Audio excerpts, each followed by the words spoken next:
Hello, my name is Hamann, and this speech is for Fundamentals of Speech online at Labette Community College. First of all, the purpose of my speech will be to inform my audience on how to create and apply a sling and swath arm splint, and also the purpose of doing so.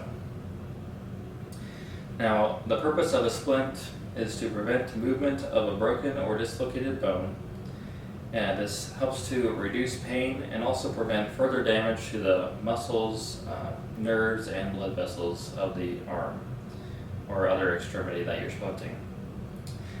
This also helps to reduce the risk of a closed injury becoming an open injury, which would make it much worse. And likely we or someone we know has experienced having a broken bone at some point in their lives. And this is actually quite a common injury, and according to an article that was written by Ryan Powell, these injuries affect 1 in 4 Americans annually, so it is quite a common injury. So if anyone here who is watching has been present when someone has injured themselves and not known what to do, hopefully the speech will help you to gain some knowledge and the ability to help when someone is injured. Now, I've been a paramedic for around 3.5 years, and I can attest to the fact that this is quite a common injury, and I have done this quite a few times. So after this speech, you should know how to identify if someone has a broken arm, and also be able to immobilize this injury and to prevent further harm to the person. So first of all, we need to identify if someone has an injury to their arm, either a broken bone or a dislocation. Now we all know that there's obvious signs, bone sticking out or obvious deformity. Usually we can tell if someone's arm is dislocated as well.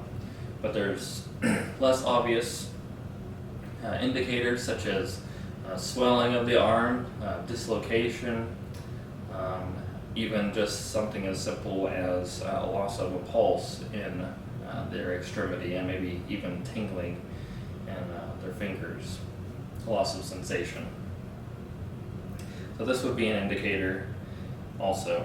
Now if we find these indicators, that the person's arm is broken or dislocated, and there's no active or significant bleeding that we need to take care of, then you need to focus on keeping the person's arm in a position of comfort, and hopefully, if possible, we can get their arm close to their body and have them hold it there, or have you or someone else around you hold it there to keep it from moving, keep it stabilized to prevent further injury. And at this point, we would also want to call 911 for help if possible, and if the injury is significant enough. And once the arm is in a position of comfort and immobilized, just by holding it there, we want to assess whether they have that distal circulation, that pulse in their arm, or if they're experiencing tingling or numbness in their fingers. So once we've identified this, and they do have a pulse in their arm and no loss of sensation, we would want to prepare our sling and swath splint, which how we would do this, we would take a triangle-shaped, what we would call a triangle-shaped bandage, also called a cravat bandage. These come pre-made. You can buy them online. Pretty much if you search Google, you can find them. Or you can also make them. If you're out in the middle of nowhere or don't have one available, you can make it out of ripping up a shirt, cutting up a shirt, or other large piece of cloth will also work. So once you've either obtained or made this triangle-shaped piece and another long strip of cloth, we can apply it to this injured person. So I'm going to go ahead and get this. I have tied it already. But this is going to be the general shape that you're going to want to make it out into, just like an elongated triangle. Pretty simple shape. So we're going to take this triangle and this short end, this point of it, we're going to take it and we're going to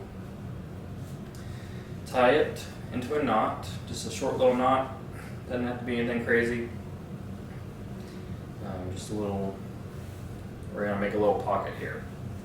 So once we've done that, I'm going to have my assistant to help demonstrate this because I can't really apply it to myself. So once we've got this person's arm in a position of comfort, either they or you or someone else are holding it. Keep it in that position, and we've checked to make sure they still have a pulse and sensation. Feel the fingers. We're going to take this point that we tied, and we're going to take the triangle and essentially point it up their arm. And we're going to take the knotted point, put it behind their arm, and we're going to take this other point, lift it up under this. Try to keep from moving their arm as much as possible, but we're going to put it up under the arm and put it around their neck on this side. Just leave it there for now. And we're going to take this other point and we're going to put it up around the other side of their neck, as this whole time they're holding the injured arm.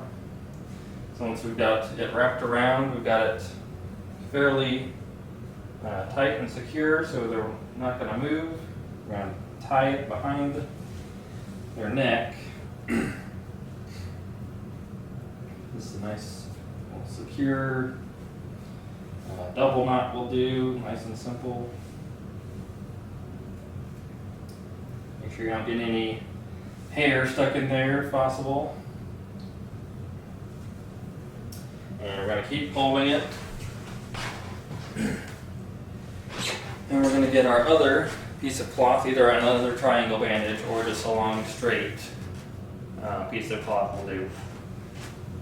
We're going to take this, wrap it up under their arm on this side, and across the top of the sling. And we're also going to tie this behind their back. This snug, not too tight, not too loose. We're just preventing any movement of their arm. And once we've done that, it should be able to let go and it should stay in place. And then at this point their arm is immobilized, and you also want to check to make sure they still have a pulse. What you do, make sure they still can feel you touch them. Move fingers, no tingling. And if that's good, then we can, we're pretty much done. But if at this point, if they don't have a pulse in their arm, and they did before, and they're either that or they're got some tingling in their fingers, loss of sensation of any sort, we want to reposition their arm in the way that they gain those back. So thanks for helping.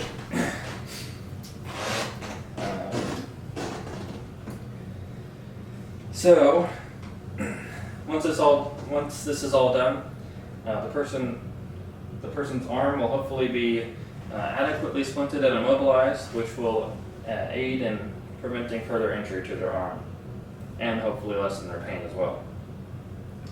So hopefully after this speech, you've improved your ability to not only identify an arm injury, but also to treat and prevent further injury to that arm. And now if you're ever isolated and no other help is around, hopefully you'll be able to identify and treat injuries such as this for your friends, family, or other bystanders. And now that you have this knowledge, will you step up to help if someone you know, or even just a bystander, needs your help to deal with an injury? I hope the answer is yes. And thank you.